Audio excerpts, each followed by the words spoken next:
Vous ne pouvez pas me cancel.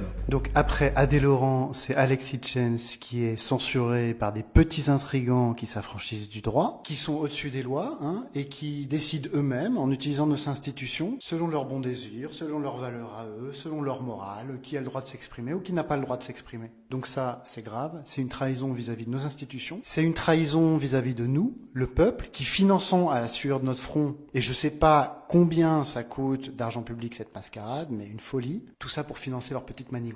Donc voilà, si vous sortez de leur doxa, si vous sortez de leur idéologie, alors même qu'aucun tribunal n'a prononcé quelque chose, parce qu'ici il y a une ostracisation totale du système judiciaire, eh bien on vous censure, on vous condamne au silence. Donc voici comment ils procèdent. Sous couvert d'une commission sur les effets psychologiques de TikTok sur les mineurs, ils mettent la pression sur TikTok qui du coup supprime les comptes, les uns après les autres. Et écoutez ça, regardez le motif. Là c'est le président de la commission qui s'adresse à une personne qui représente TikTok.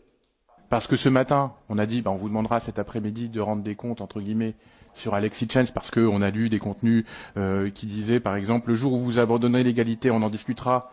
Le jour où vous abandonnerez l'égalité, on en discutera. Donc c'est, voilà, il leur a mis la pression le matin même. TikTok, du coup, a verrouillé Alexis Tchens pour apparemment ce type de contenu sur l'égalité. J'imagine que ça ne cadre pas avec leur vision de l'égalité et probablement pas avec la mienne d'ailleurs. Mais c'est pas ça le problème. Le problème, c'est quoi le rapport entre une commission sur les effets psychologiques de TikTok sur les mineurs et cette histoire d'égalité? C'est quoi le rapport en fait? Et s'il y a effectivement quelque chose qui sort du cadre de la loi, mais c'est au tribunal d'en décider.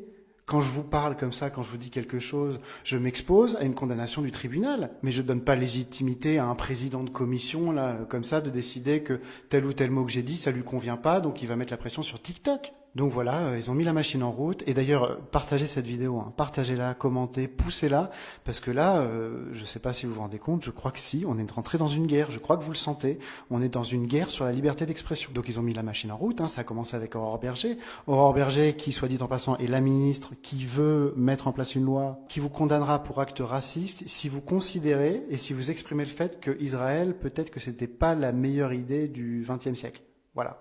Vous serez condamné pour acte antisémite, si vous pensez ça demain. Donc ça, c'est ce que veut faire passer cette ministre. Et c'est elle qui a commencé, qui a lancé les hostilités en faisant verrouiller le compte d'Adé Laurent. Adé Laurent qui n'a pas été condamné par la justice. Encore une fois, la justice est une fois de plus ostracisée. Elle l'a fait de son propre chef. Et attention, ici, mon propos, c'est pas du tout de défendre Adé Laurent et Alexis Tchens. C'est pas du tout ça.